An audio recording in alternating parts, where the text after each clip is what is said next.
সেই সময় থেকে পরিচয়। রাজনীতি আসার পর আর বিশেষ করে মহাপরীক্ষার সঙ্গত 15 বছর প্রত্যেকটা আন্দোলন সংগ্রামের প্রকল্প হয়েছিল। কামাল সবাইকে সমন্বয় করতো, এখানে মেয়র সমন্বয় করতো, পৌরসভা বিএনপি সেক্রেটারি সমন্বয় করতো, উপজেলা বিএনপির যুগ্ম আহ্বায়ক ছিল, তারপর সাবেক সেক্রেটারি ছিল, সবাই অঙ্গ সংগঠন সবার সঙ্গে সমন্বয় করে আমরা কিন্তু 50 নিয়ে আসলাম। আর এটা ছিল আমাদের লোকালে ঢোকার কিন্তু বিভিন্ন হরতাল অবধ হলে আমাদের এই চাপ পড়তো।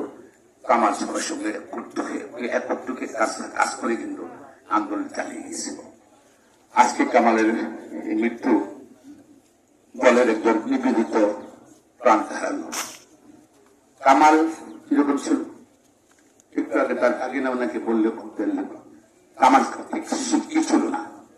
বন্ধুরা যে সময় এলাকার এমপি ছিল সেই সময় কামালকে প্রথম সভাপতি করেছিল। আপনি তো বলতেন ওনার সভাপতি করেছিল।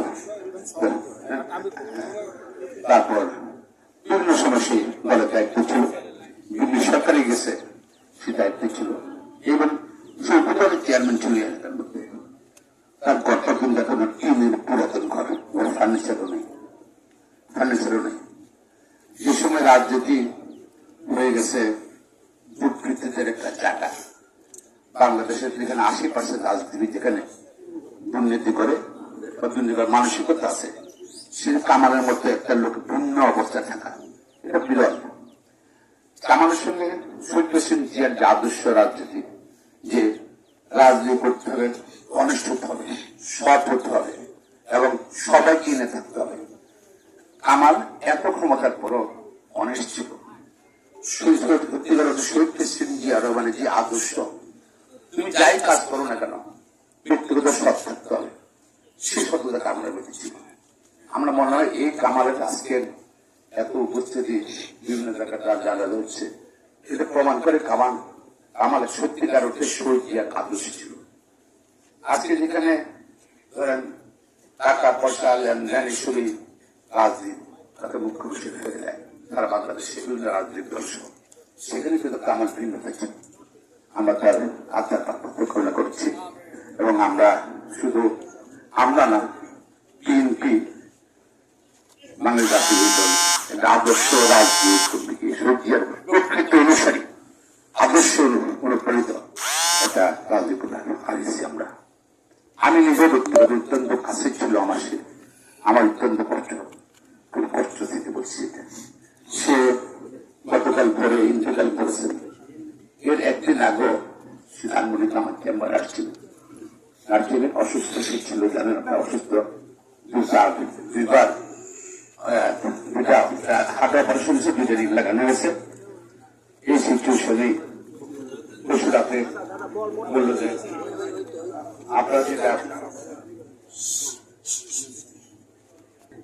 পরশু রাত্রে বললো যে নোয়াখালী জেলার কমিটি করছে, তো কমিটি করছে যে এরকম আমার তো 3 জন নেতার মধ্যে 1 জন বা 2 জন তারা আমার প্রতি পছন্দ করে না।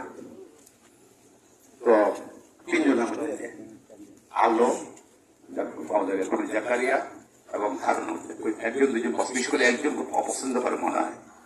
তো আল্লাহ হবে, তোমার তো কন্ট্রিবিউশন আছে 15 ইয়ার্স, অনেক কন্ট্রিবিউশন হবে। তারপর তুমি আহমেদ আলীর সঙ্গে দেখা করতে চাচ্ছিল, দেখা হয়েছে, সেখানে আমার রেসপন্ড পাইনি, তাকে আগে ব্রিফ করছে। তারপর আগের দিন রাত্রেবেলা আসলো আবার আমার এসে আমার সঙ্গে আমার একাকি দরজা করলো, মনে করছে শিখে দিতে বললো যে আমি আমার থেকে ছোট জেলার রাজনীতি একজন কথা বললো, না বলতে চাচ্ছি না। সে বললাম যে ভাই কি হলো, কমিউনিটি কি হলো, আমাকে ডাকছেন আপনারা? সে বলে আপনাকে রাখা যাবে না, আপনাকে রাখা যাবে না। তো বললো আমাকে আমার দোষটা কি? আমি তো আন্দোলন সময় ছিলাম, এটাই কি দোষ? এটাই দোষ? এবং এই কথা বলে আমরা 12টা একটু শুরু করবো, 11টা শুরু করবো, 11:30 আমরা দিচ্ছি, আমরা 11টায় আমাদের না, আমরা 11টা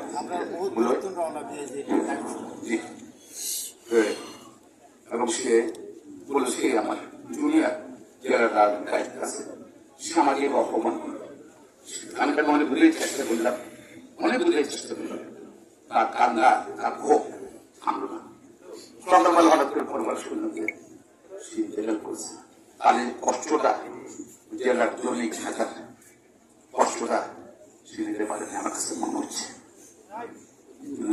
আপনার কথা আমি বলছি হ্যাঁ নিতে পারেনি এবং ওই নেতা আমি জানি গত 15 বছর কোন আন্দোলন সংগ্রামে ছিল না, কোন নেতা সে চিনে না, কারণ সে কিভাবে বুঝবে যারা আন্দোলন সংগ্রামে ছিল তারা আন্দোলন সংগ্রাম কর্মী নেই।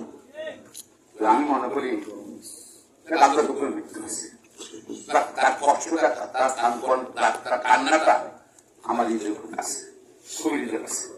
তো আমি আজকে শুধু উপজেলা চেয়ারম্যান ছিল, অনেকে বসে যে মুসলিমদের মুখে যেন অনেক টাকার মালিক, আমি বলে সে জিতবে না, আওয়ামী লীগ জিতবে না, কামাল জিতবে, কামাল টাকা জিতবে কেন, কামাল মাঠে কর্মীদের সঙ্গে আছে। আওয়ামী লীগ 13,000 ভোট পেয়েছে, কামাল 54,000 ভোট দিচ্ছে নাকি মাঠে